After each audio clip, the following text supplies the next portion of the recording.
বিসমিল্লাহির রহমানির রহিম। প্রিয় দেশবাসী, সবাই কেমন আছেন আপনারা? আপনাদেরকে জানাই আন্তরিক শুভেচ্ছা ও অভিনন্দন। বর্তমানে পরিস্থিতি নিয়ে কথা না বললে নয়। দেখছেন,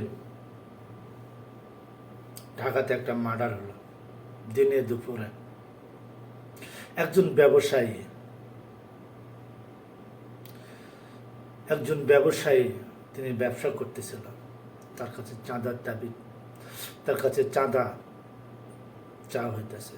চাঁদা না দেওয়ার কারণে তাকে রাস্তায় টেনে হিঁচড়ে দিনে দুপুরে তাকে খুন করা হলো।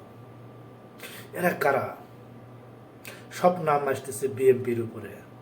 তাকে পাথর নিক্ষেপ করে মারা হইতেছে। কত হৃদয় বিদারক ঘটনা। এবং এই ভিডিওটা তার পরিবারের কাছে চলে গেছে।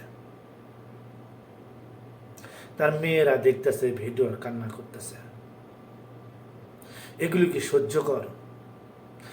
এগুলি কি সহ্য হয়? কোন কি শুরু হলো দেশে? আমি তো বিএনপি করি, আমি তো কোনো মানুষের ক্ষতি করি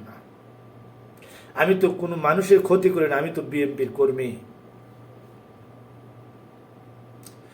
তাহলে এই সামান্য ছেঁচড়া এই লোকদের কারণে বিএনপি এত দলের বদনাম হবে কেন? আমি জানতে চাই কেন এগুলোকে দলে ভেরানো হয়েছে। আমি জানতে চাই। সবাই বলতেছে বিএনপি যুবদল। কেন? বিগত দিনে ছিল যুবলীগ, এখন যুবদলের নাম আসে কেন? বিএনপির নাম আসে কেন? রাস্তায় ডাকাতি, সন্ত্রাসী, রাহাজানি, কেন বিএনপির নাম আসে? আমি একজন বিএনপির কর্মী হ্যাঁ বলতেছি।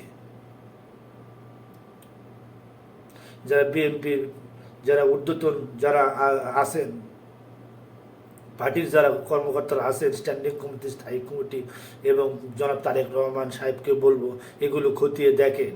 এগুলো সহ্যনীয় না। মায়ের কুল খালি হইতেছে, বাবার কুল খালি হইতেছে। কেন? এই ছেলেটা কে? কেন রাস্তায় তাকে ফেলে একটি ব্যবসায়ী খুন করলো চাঁদার বিনিময়ে? চাঁদা কেন দিব আমি? আমার টাকার আমি ব্যবসা করবো, আমি চাঁদা কেন দেব? এবং এর পরিপ্রেক্ষিতে সালাউদ্দিন আহমেদ বলছে, কি বলছে দেখেন সালাউদ্দিন আহমেদ। এটা তার জবাব হয়েছে? তিনি রাজনৈতিক দলের নেতা, এটা তার জবাব হয়েছে? এভাবে জবাব দেয়? বলেন।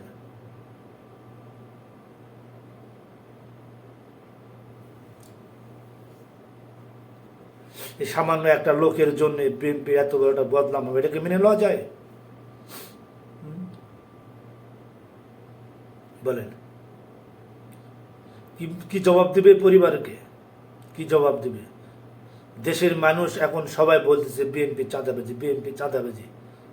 কেন এই বদনাম আসতেছে? এর আগে তো ছিল না। 6-7 মাস 10 মাস আগে তো এই কথা ছিল না। পত্রিকায়, ইন্টারনেট, মোবাইল তো এই কথা ছিল না। আজ কেন আসতেছে? বলেন। দেশের জনগণ জানতে চায়।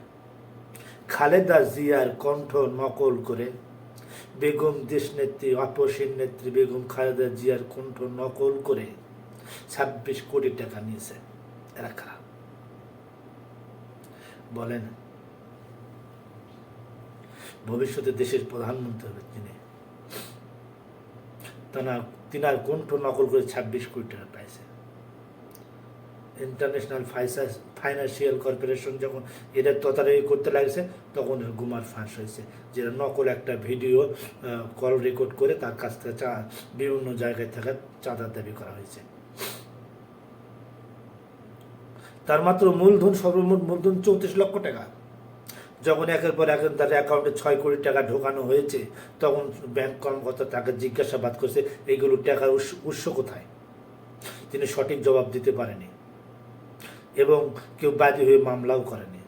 কারণ জানে প্রধানমন্ত্রী, ভবিষ্যতে প্রধানমন্ত্রী বেগম খালেদা জিয়ার কল আসছে, যিনি প্রধানমন্ত্রী, তিনার বিরুদ্ধে মামলা কীভাবে করবে?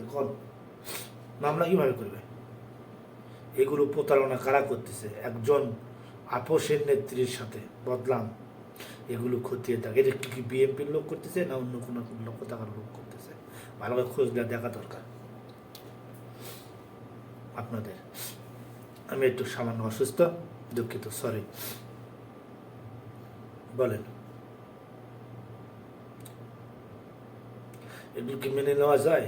কি দেশে শুরু করছেন রে ভাই? একটু শান্ত হও। দেশের মানুষ চায় সুখ আর শান্তি, টাকা পয়সা চায় না। টাকা পয়সা দেশের মানুষ চায় না। তো প্রিয় বন্ধুরা, সাথে থাকবেন। আপনারা প্লিজ চ্যানেলটা সাবস্ক্রাইব করবেন। ইনশাআল্লাহ দেখা হবে নেক্সট ভিডিওতে।